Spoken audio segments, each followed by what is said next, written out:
Hello friends, how are you? Welcome to our YouTube channel Dhyan Commerce, the key of success. Please like, subscribe, share and press bell icon for notifications. Thank you. जय माता the students. Last lecture में बच्चों हमने exercise 3.1 में mean से related पूरा part observe किया है। आज उसी से कनेक्टेड हम देखने वाले हैं कंबाइंड मीन वाला हिस्सा। तो बहुत इजी फॉर्मूला है हमारे पास कंबाइंड मीन की। जब एक से ज्यादा मीन्स आपके पास अवेलेबल हो डिफरेंट ग्रुप्स के, यानी कि अगर हम कहते हैं if x1 bar x2 bar up to x के बार are means of k groups and n1 n2 up to nk are observations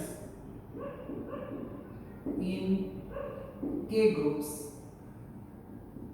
ठीक है, इस तरह से दिया जाता है। देन कंबाइंड मीन जो है is defined as, combined mean को हम डिफाइन करते हैं x bar is equal to n1 x1 bar plus n2 x2 bar plus up to आप जाते हो nk, अगर k ग्रुप्स है तो upon n1 plus n2 plus up to हम जाते हैं nk तक। ठीक है, तो ये जो है हमारी फॉर्मूला हो जाती है। कंबाइंड मीन के लिए नोटेशन है x c बार कहा जाता है, x बार c बोलते हैं कुछ लोग, x c बार कहा जाता है, कंबाइंड मीन कहते हैं हम इसे। ठीक है, इससे रिलेटेड एक्सरसाइज नंबर 3.2 है, उसमें ऑलमोस्ट दो ही सम दिए हैं। इलुस्ट्रेशन में भी हमारे पास एक दो सम है, तो ओवरऑल कॉन्सेप्ट तो क्लियर हो जाएगा। ठीक है, तो देख लेते हैं हमारा पहला एग्जांपल, एक्सरसाइज नंबर 3.2 का एग्जांपल है, जिसका पहला सम हम ऑब्जर्व कर रहे हैं। सबसे पहले तो क्वेश्चन में बताया क्या है, तो बुक के अंदर पेज नंबर 81 पे दिया गया है ये, the mean daily wage paid to 75 skilled workers, यानी नंबर ऑफ वर्कर्स है, स्किल्ड वर्कर्स है, ऑफ अ फैक्ट्री वाज 280, यानी mean daily wage of skilled workers वो है 280। तो सबसे पहला काम हम करेंगे n1 कहा जाएगा, n1 डिफाइन करेंगे नंबर ऑफ स्किल्ड वर्कर्स, जो कि हमें दिया गया है, पहले बताया 75। फिर उनकी जो मीन वेज है, डेली जो उनका अर्निंग है वो दिया है। ठीक है, mean daily wage of skilled workers है, वो वैल्यू जो है वो हमें दी हुई है ₹280। ठीक है, तो पहला डेटा पहली लाइन से हमें इतना मिलता है n1 number of skilled workers, उनसे रिलेटेड एवरेज उनका डेली अर्निंग जो है वेज है वो दिया गया है। फिर उसके बाद whereas the mean daily wage paid to 125 unskilled workers was 150। दूसरा जो डेटा दिया है हमें उसमें दिया है नंबर ऑफ अनस्किल्ड वर्कर्स, तो पार्टीशन है, वर्कर्स के दो हिस्से किए गए हैं, जो कि हमें बताया गया है दे आर 125, और उनकी एवरेज जो अर्निंग है, यानी हम कह सकते हैं मीन डेली वेज, तो ये आपको इस तरह से डिफाइन करना होता है बच्चों, ऑफ अनस्किल्ड वर्कर्स, वो हमारे पास है रुपीज, अनस्किल्ड है उनका नेचुरली डेली वेज कम ही होगा 150 रुपीज। ये हो गया हमारा डेटा रेडी। क्वेश्चन क्या पूछा है, क्लियरली पूछा है find the mean wage of all workers. जब भी ऐसे ऑल कहा जाए दैट मींस हम यूज करेंगे कंबाइंड मीन। ठीक है, so for all workers that is x bar, दो ही है हमारे पास, तो फॉर्मूला भी दो तक रिस्ट्रिक्टेड रहेगी, n1 x1 bar plus n2 x2 bar divided by n1 plus n2। अब सभी वैल्यूज तो रेडी है बच्चों, कैलकुलेटर का इस्तेमाल करना है, 75 into 280 करना है, n2 यानी हमारे पास 125 है, इनटू करना है हमें 150, वैल्यू रखनी है और आराम से आपका काम हो जाएगा। n1 हमारे पास है 75 एंड n2 है 125। तो कैलकुलेटर का इस्तेमाल करते हुए हम आगे जा रहे हैं, 75 into 280 दैट इज 21,000 उसी तरह से 125 इंटू 150 जो कि होगा 31,250, ठीक है, डिवाइडेड बाय 200 होगा। सो टोटल कर लेते हैं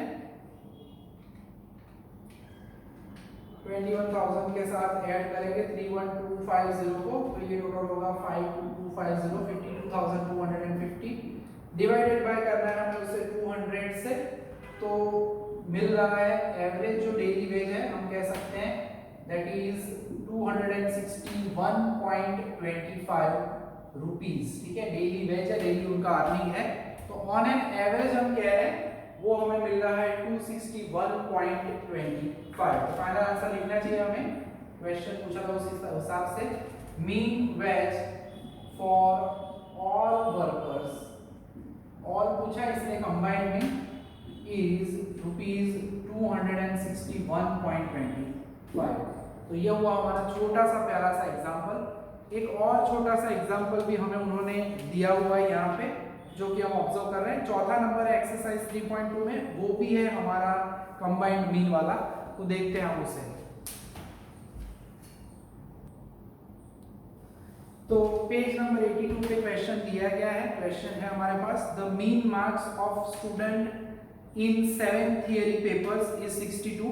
7 थियरी पेपर्स में उनके 62 एवरेज मार्क्स है। अब आगे बढ़ना है, ये N1 है, N2 है, क्या है पता नहीं अभी हमें। What should be the marks in 3 practical examinations so that his mean marks for the entire examination is 68, ठीक है। 7 सब्जेक्ट 7 थियरी पेपर्स है बच्चों, उसके मार्क्स जो है वो 62 दिए हैं, ठीक है। क्वेश्चन यहाँ पे कुछ अलग है, यानी theory papers and practical exam दोनों है। नीचे मैं नोटिंग भी किया है क्वेश्चन में that the marks of each theory paper and practical examination are same।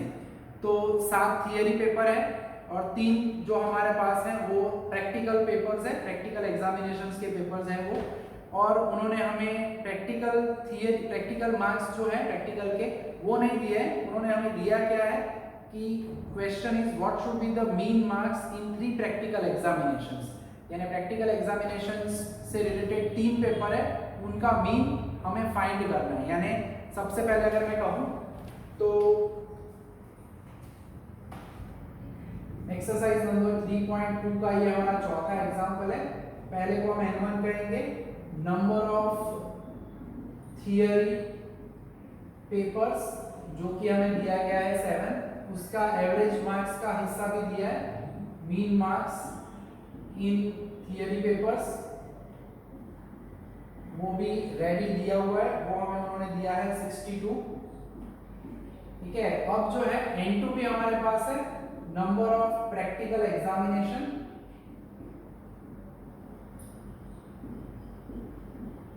जो कि है हमारे पास यहाँ पे 3, ठीक है। मगर x2 बार उन्होंने नहीं दिया है, यानी मीन मार्क्स ये हमें ढूंढना है, ठीक है, mean marks in practical exam.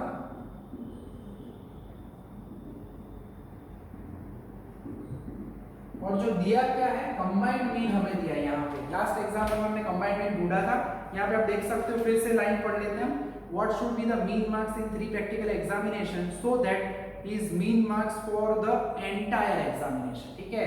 Entire का मीनिंग थियरी प्लस प्रैक्टिकल के पेपर्स, ठीक है। सो यहाँ पे हम लिखेंगे दैट मीन मार्क्स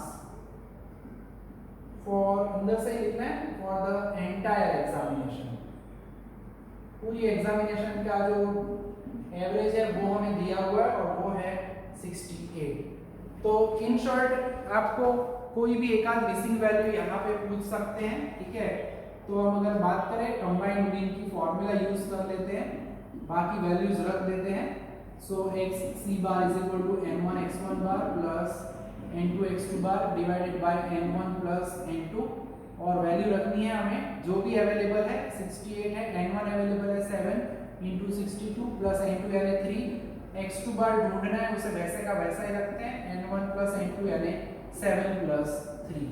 सो थोड़ा सा सिंप्लीफिकेशन है, आंसर आ जाएगा 68 is equal to 7 into 62, calculator की जरूरत पड़ती है। So that is 434। पड़ोसी x2 बार वाला हिस्सा वैसा ही रहेगा, नीचे होगा 10, 10 को इधर हम ले जाते हैं तो 68 into 10 होगा, दैट इज 680 इक्वल है, यानी लेफ्ट में भी आप लिख सकते हो। तो 434 को मैं शिफ्ट करूंगा, प्लस है इज इक्वल टू कि लेफ्ट में आएगा तो माइनस होगा, basic operation of addition subtraction. So 680 minus करना है हमें 434 और वो टोटल मिलेगा 246 is equal to 3 times x2 bar. Therefore अगर इसे सीधा लिखें, वैसे आप पहले भी लिख सकते थे सीधा ही, तो x2 बार मिलेगा 246 डिवाइडेड बाय 3। सो बाय 3 करते हैं तो वो होगा 82। ठीक है, तो क्वेश्चन जो उनका था कि what should be the mean marks in 3 practical examination, हम कह सकते हैं therefore mean marks in practical examination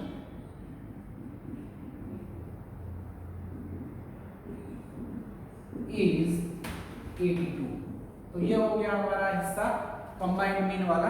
बच्चों इसके जैसे इलुस्ट्रेशन भी है तो खास वो ऑब्जर्व करना, एक इलुस्ट्रेशन नंबर 12 है, इलुस्ट्रेशन नंबर 12, उसके साथ इलुस्ट्रेशन नंबर 10 एंड 11। तो टोटल 3 इलुस्ट्रेशन दिए, 10, 11 एंड 12, जिसमें 12 नंबर बहुत ही इंपॉर्टेंट है। ठीक है, उसमें कुछ रन रेट का हिस्सा दिया हुआ है। तो ये जो हुआ वो हुआ हमारा कंबाइंड मीन का हिस्सा, और अब हम ऑब्जर्व कर लेते हैं हमारा वेटेड मीन का हिस्सा।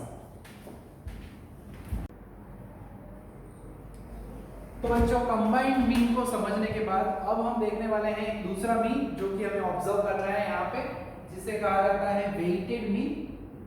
अब नाम के ऊपर से ये बच्चों इसमें वेट्स दिए जाते हैं, जब इंपॉर्टेंस अलग अलग हो हर एक ऑब्जर्वेशन में, then we use weighted mean. अब उसमें होता क्या है, वेट्स दिए जाते हैं। ठीक है, तो फॉर्मूला वाइज अगर हम कहते हैं एक्स डब्ल्यू बार, तो फॉर्मूला में हम कहते हैं सिंपली W1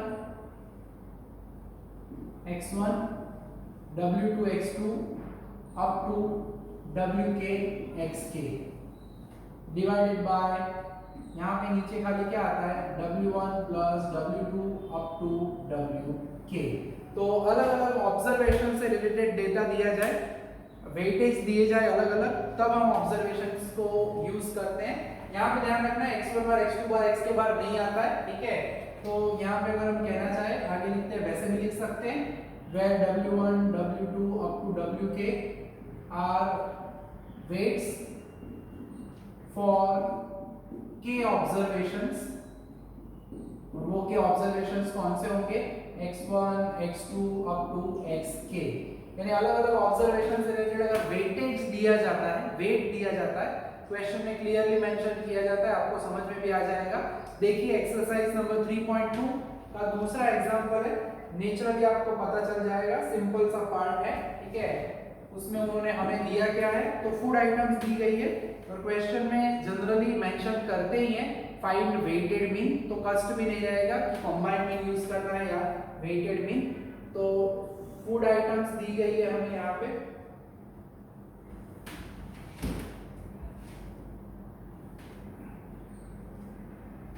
जिससे रिलेटेड हमारे पास दोनों ही डिटेल है, राइस, व्हीट है, टी है, शुगर है एंड पल्सेस है। फिर वेट लिखा हुआ है क्लियरली, जैसे मैंने कहा था अभी, वेट मेंशन करते हैं उसे हम W कहेंगे। ठीक है, तो 7, 10, 5, 8 एंड 2। उसी तरह से percentage change in price mention किया हुआ है। ठीक है, जिसे हम कहेंगे हमारा x। तो आपको करना क्या है, खाली जैसे कि हमारी फॉर्मूला है बच्चों, इस फॉर्मूला को इन जनरल अगर हमें लिखना है तो x w बार लिख सकते हैं, sigma wi into xi divided by sigma wi। ठीक है, अब सबस्क्रिप्ट i भी यूज कर सकते हो, i ना लिखो तो भी चलता है, आगे भी हम ये कह चुके हैं। ठीक है, ये i क्यों लिखा जाता है, because of this x1 x2 xk, ये सब कॉमन सभी के लिए xi लिखा जाता है, w1 w2 wk कॉमन लिखा जाता है wi। सो ऑब्जर्वेशन जो है हमारे पास 134 125 115 97 एंड 120। तो इतना हिस्सा दिया हुआ है। अब हमें यूज करना पड़ेगा हमारा कैलकुलेटर, मल्टीप्लाई करेंगे। हमें वेट का भी टोटल चाहिए, तो पहले वो हम टोटल कर लेते हैं। सो ये टोटल जो है सिग्मा WI हमारे पास है, रेडी है। वेट का टोटल 32। अब मल्टीप्लाई करना पड़ेगा 134 into 7, दैट इज 938। 1250 होगा ये, देन 115 into 5 करेंगे, दैट इज 575 होगा। देन 97 into 8 करना है, 776 है, एंड ये तो होगा 240। इन सभी का टोटल कर लेते हैं, तो हमें मिलेगा सिग्मा WI into XI। सो ये जो टोटल है वो हमें मिल रहा है 3779। WI XI इसका टोटल हमें मिल रहा है 3779। तो ये टोटल हमारा रेडी हो चुका है। अब करना क्या है, so therefore weighted mean, question में ऑब्जर्व कर लेना है, उन्होंने पूछा क्या है, weighted mean of the percentage change in price, वो पूरा लिखना है। Of the percentage change in price, that is x w bar sigma WI into XI divided by sigma WI। Technically आप देख सकते हो इट इज 3779 डिवाइडेड बाय हमें करना पड़ेगा 32। सो 3779 डिवाइडेड बाय 32 करेंगे, तो दैट इज 118.09375 है। दो डिजिट हम अप्रोक्सीमेटली लिखते हैं। सो हमारा कंबाइंड मीन जो है वो होगा 118.09। ठीक है, तो कह सकते हैं यहाँ पे वेटेड मीन के लिए कंक्लूजन में कि परसेंटेज में 118.09%। ठीक है, क्वेश्चन परसेंटेज में है तो इसका आंसर भी क्या आएगा, परसेंटेज, क्योंकि लिखा है हमें यहाँ पे जो दिया हुआ है that is percentage change in price है, तो लास्ट में आंसर में हमें इस तरह से उसे मेंशन करना पड़ेगा। ठीक है, तो ये पहला सम हुआ।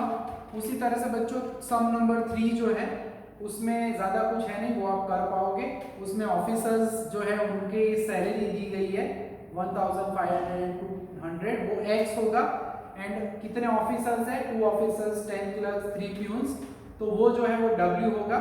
तो आप सिंपल इसी तरह से WI XI वाला पार्ट करके इस सब को भी आराम से कर पाओगे। ठीक है, तो ये जो हिस्सा हुआ ये हमने ऑब्जर्व किया कंबाइंड मीन का, सॉरी हमने ऑब्जर्व किया वेटेड मीन का। ओवरऑल अगर दोनों की बात करें तो हमने कंबाइंड एंड वेटेड मीन का पार्ट जो है वो पूरा ऑब्जर्व कर लिया है। नेक्स्ट सेशन जो है उसके अंदर हम ऑब्जर्व करने वाले हैं ज्योमेट्रिक मीन के कुछ एग्जांपल्स। ठीक है, तो आज के सेशन में हम यहाँ तक रखते हैं काम बच्चों, रेडी करना है, इलस्ट्रेशंस भी देख लेना है। इसका सम नंबर 3 मैंने नहीं करवाया, समझा तो दिया है, वो आप आराम से कर पाओगे। ठीक है, तो यहाँ तक रखेंगे इस सेशन में हमारा काम। जय माता जी, thank you and take care.